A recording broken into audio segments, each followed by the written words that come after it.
Hey everybody, happy Friday, also known as album release day. For those of you that don't know, I'm not just a guy that makes crazy gurgly noises into a microphone. I'm actually a musician, like a real one. I've played guitar for like the better part of 20 years, and I've played drums for almost as long. I'd also love to actually include some of my own playing whenever discussing the music, either to illustrate points or to talk about the songwriting. Unfortunately, a couple weeks ago, I dislocated my shoulder, also fractured it, which also broke a fragment off of it that's just kind of hanging out inside the shoulder capsule right now. So since I've resurrected my YouTube channel, I've actually just had an almost entirely worthless dominant right arm, and I can't play any instruments right now. Even just typing is relatively difficult. You may notice I've been wearing a tank top in all the videos, and that's because that's like the only kind of clothing that I can actually put on, and even sometimes I need help doing that. So, playing on video is on hold for right now, unfortunately, until that gets better. There are 3 albums that came out today that I do want to talk about. An album from Soilwork, an album from Spite, and an album from Five Finger Death Punch. Obviously, based on the title of the video, we're going to be starting off with Soilwork's new album, Övergivenheten. Nailed it. If you can't tell, Soilwork is a Swedish band, which explains the title and my total inability to actually pronounce it correctly. They are a melodic death metal band that's actually been around for quite some time. I believe their first album came out in 1998. And this is their 12th studio album, so they've accumulated quite a catalog over the years. And I'm pretty familiar with some of their older stuff. They put out a lot of albums that I really enjoyed. Natural Born Chaos is a fantastic album. I really liked Stabbing the Drama, The Panic Broadcast, and despite losing Peter Wichers, their primary songwriter, before they released their double album, The Living Infinite, I really enjoyed that album, which is quite an accomplishment anytime a band produces a double album that actually maintains the listener's attention for the entirety of an album, because that's a lot of content that you have to make interesting, and that's a lot of time that you have to hold someone's attention. So bravo for them for doing that. However, since The Living Infinite came out, I've basically completely fallen off of following Soilwork, with the exception of a single that comes out every now and then. I heard the single The Ride Majestic and maybe a couple of others since then, but other than that, I pretty much missed out. So although The Living Infinite was a great album, I could definitely tell that Peter Wichers wasn't there. There's something about the way that he wrote riffs and arranged songs. God, his riffs were so good. That made it noticeable whenever he was no longer in the band anymore. In addition to losing him, they also lost their drummer, Dirk Verburen, who was an absolutely just phenomenal drummer. But he was actually replaced by one of his own students, who I'm happy to report does an incredible job with the drums on this new record. In fact, something that you'll notice here is that all of the musicians in this band are extremely talented. The performances on this record are nothing short of spectacular.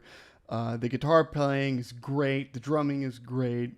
Bjorn, the singer, is just as awesome as he always is. He's got an incredible singing voice, and his screams and growls are just as great as they normally are. I've seen a number of reviewers consider this like the second golden age of Soilwork with this lineup. However, I'm going to have to disagree. And as I stated, this has absolutely nothing to do with the talent or musical performances of anyone in the band. This has everything to do with the songwriting and overall tone of the songs in the album itself. In order to maintain everyone's attention for the double album, The Living Infinite, the songs had to be diverse, and you had to be able to differentiate between them so you could actually identify which one was which. Otherwise, you would just get bored, the album felt too long, and nobody would have liked it. But they pulled it off because the songs were all unique enough to maintain everyone's interest. Now, there's absolutely nothing wrong with sticking with a song structure that you know is tried and true and that you could pull off. However, as I stated, the songs need to be unique enough so that you can actually tell them apart. Besides the song structure, tonally here, there's just not enough difference between the sounds of the songs for us to be able to differentiate between them. nothing sounds unique enough to stand on its own. The guitar parts, while, a lot of them do jam, are all pretty melodic, as are the guitar solos, as are the clean parts, as are the keyboard pieces, and the choruses are centered around these big sort of pop-ish hooks, played with anthemic power chords or these big bombastic melodies of some part. So there's a huge focus on creating these pop hooks that are really, really, really memorable. And this is actually a trap that some bands fall into, where they become fixated on trying to make sure that they have like the most memorable and catchy hook possible. The problem is that when every song does that, it becomes kind of suffocating, because it feels like every track is fighting against every other track to become the radio hit single of the album, and you just get lost in it. Some choruses that should be absolutely phenomenal, you don't even notice, because they're swimming in a sea of other hooks and choruses that are anthems and huge and all sound the same. One of the things that Peter Wichers really brought to the band was that his riffs created a lot of diversity in the music. Take the song The Thrill, for instance, off of the Panic broadcast. That's actually a bluegrass riff that was actually sort of turned into a metal sound, and it made for a really, really interesting part. And if you hear it, you immediately know what song it is.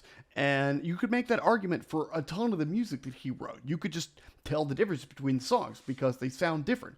It's not all just kind of the same variation of different melodic guitar parts that sound good, but like if you put them all next to each other, they all kind of run together.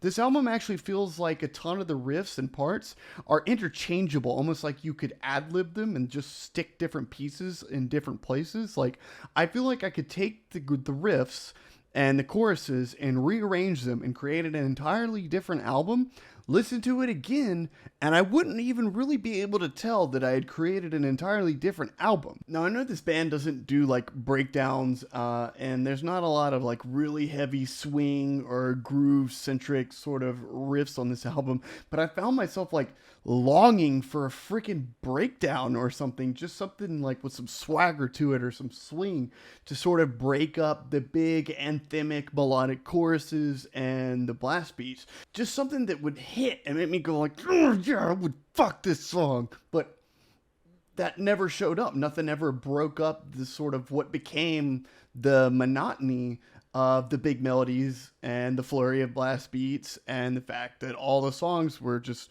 increasingly starting to run together until it gets to the latter half of the album, and I'm bored and thinking about other stuff to do and reading YouTube comments, and it's just losing me. And this album clocks in at a whopping 65 minutes. Whenever something that sounded a little different actually did happen, I made note of it because I was just so thankful to be hearing something else. Like track 5, Is It In Your Darkness? Has a pretty sick riff at the beginning that is faster and is a little more aggressive. And it was nice to hear something more aggressive instead of like the super melodious guitar parts. Track 6, Vultures, was also another track that had some interesting bits sprinkled into it.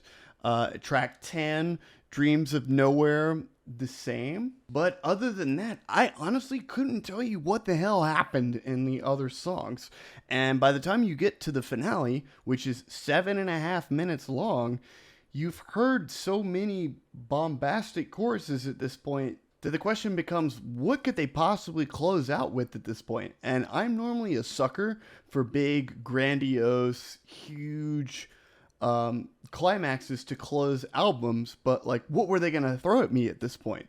It just ended up being 7.5 minutes of more of what we kind of already got for the last almost hour. I mean, the song is called On the Wings of a Goddess Through Flaming Sheets of Rain. I think that about tells you what the song is gonna sound like, I think. You could probably guess, and I don't have to describe it to you. So by the time the album concluded, I was just pretty much ready for it to be over.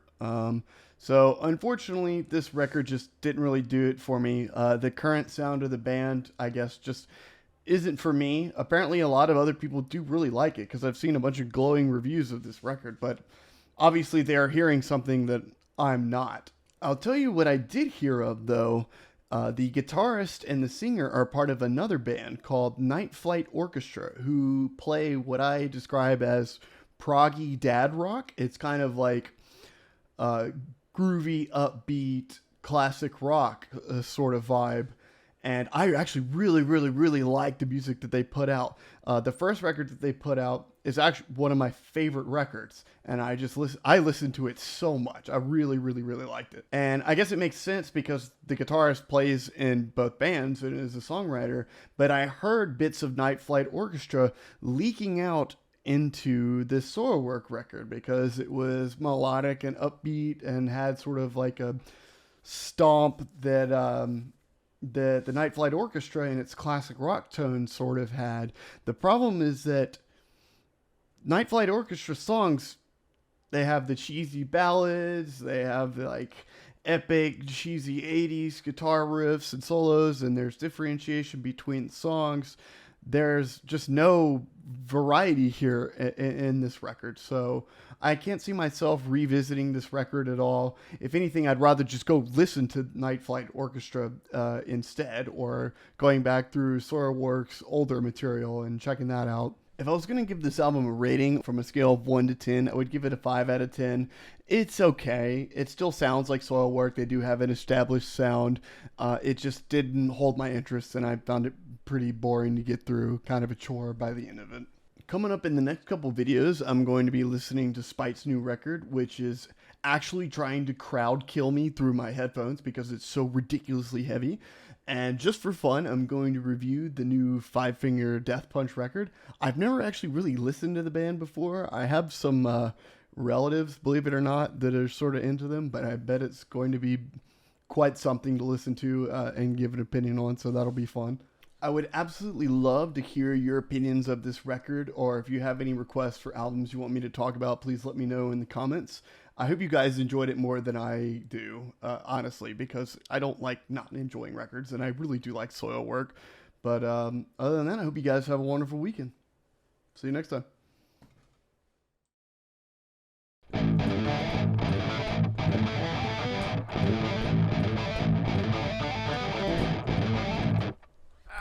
Ow.